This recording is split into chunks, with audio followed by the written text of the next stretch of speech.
Guys, I am not a soothsayer, but I can tell you right now for free that Dave Umahi will be regretting ever coming out to talk anything about P2B, because right now it has gone beyond obedient and Tinubu supporters right now. It is now the whole of Igbos. That is what is happening right now to Dave Umahi. Like this video I'm about to show you, this man opened a chapter of Dave Umahi that he wish remains closed. They say that Igbo people have this saying that goes, which means it is not the mad person that is embarrassed, but rather his own people. Now, this man have make Ebonyi people to be a laughing stock. People are now reminding me how impoverished Ebonyi is, how poverty has remained in Ebonyi State even before and after he became governor, how he could not help his people, but he is trying to deliver his people to Tinubu. What this man revealed in this video, if Nigeria is a country that takes care of mental, I feel like anybody that is close to this man should actually care of him. But that will serve as a lesson. Like, before you come out to say anything, you just try to verify it. Or even if, like, this man says something in this video that makes very sense to me, but let me leave it until you watch it. We'll come back. Good morning, ladies and gentlemen. I am Nemekonyeka Obiri. The presidential election is coming up next year. There are three key consequential candidates in the race.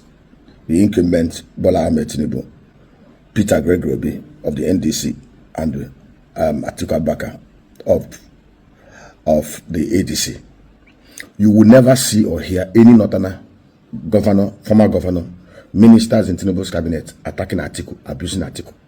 But in the southeast, you will see former governors, you will see ministers. Every opportunity, they want to ridicule P2B, they want to abuse him, they want to attack him.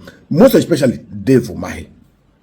You know, I want to address Dave straight this morning. You know, what actually got me angry was he called himself the lion of the southeast.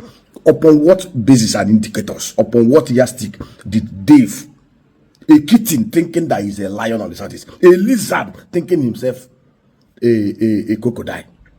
Let's interrogate matters. You know, it's high time we call these guys to order. Dave was always bragging, oh, I became a billionaire at 25. Hey, Dave, can we interrogate even your billionaire status and how you became a billionaire at 25? If you ask me how Aliko Dangote become a billionaire, I will tell you. If you ask me how Chinedu Echiro of Hotspot became a billionaire, I will tell you. You don't become a billionaire overnight. There are track records of how somebody grew from the scratch. If you ask me how Coach Charles became a billionaire, we can track it. What kind of nonsense is this? Always talking loquaciously. This is a man who's called himself professor of works, professor of road building. You embarked on a 700-kilometer coastal road project, worth over 11 billion, without any environmental impact assessment test. At the end of the day, see Lagos everywhere being flooded. The report conducted after you started that nonsense project, today now, is very clear that the flood had been exacerbated because of that nonsense. You are governor for it. Can we interrogate your records as a governor?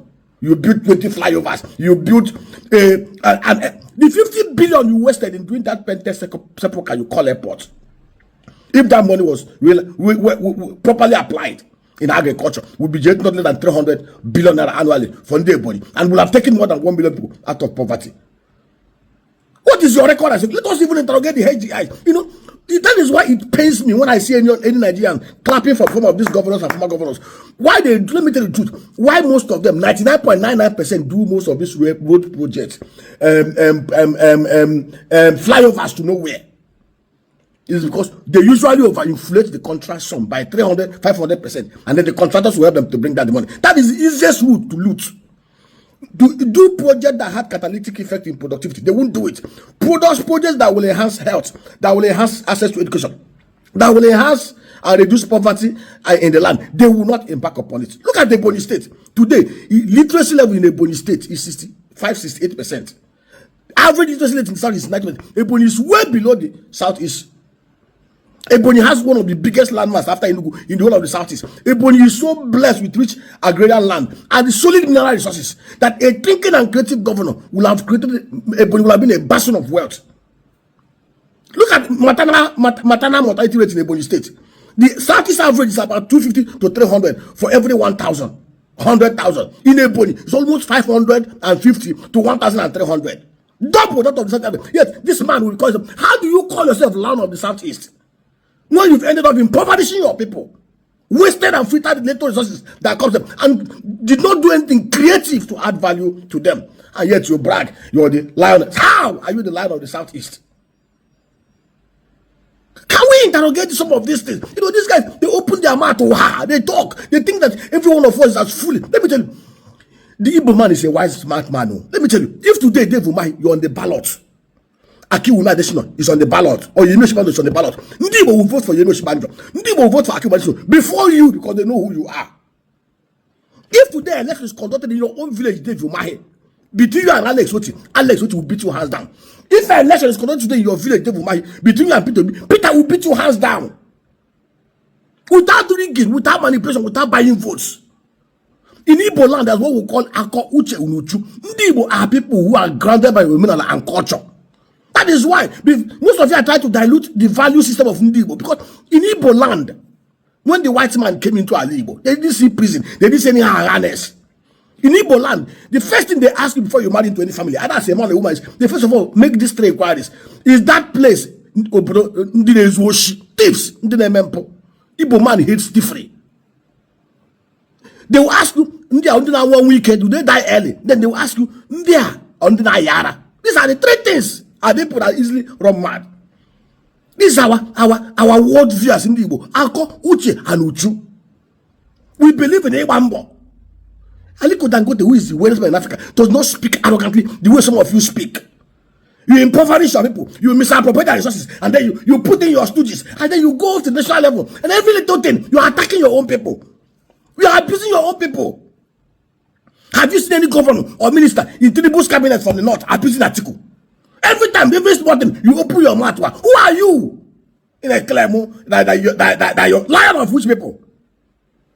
Do you see the way whatever they stand back? Do you see the way whatever Michael Obara? You think the love Ndibo has for Ojukwu and Peter Obi and Michael Obara and they stand back? It's just because they are wealthy? No, they weren't wealthy.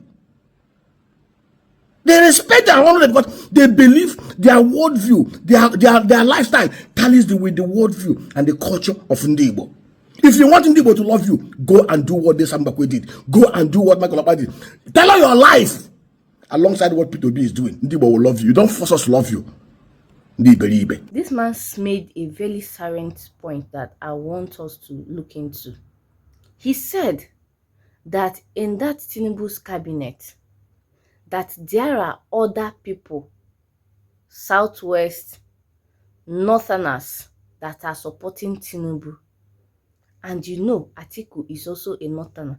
But you will never see any of those people, just in a bid to prove themselves to Tinubu, come out to start castigating Atiku. No, even when they see Atiku anywhere, they will bow down, greet him very well, respect him, and go their way. But it is us, our own leaders, that are supporting Tinubu, that will always like to prove. What does that show you? If you are in a place where you always like to prove your work, where you always want to prove, see, oh, even though these people are my people, I am still with you. What does that show you? Does it not tell you that you simply do not belong there, or your trust has not been in? Why do you feel like you need to constantly prove yourself, prove your loyalty by degrading your brothers and your sisters, where you come from, your own people? Why? This is something that I usually, I have said this thing before and I'm still going to say it again. One of these Tinubu supporters, Southeast, that I respect so much is H0T. I told you people that H0T is Tinubu right-hand man. He has been on APC. In fact, he's a core APC. Oporokwa nke na-apụga na-achọ otu fa esi finance onwefa to APC. Onye nke a bụ na ọ bụgo onye APC. He's already an APC man. But never will you see him go and grant any anyhow interview, trying to put P2B down, trying to prove himself, trying to say, That's people that understand culture. That's people that understand we are here for business.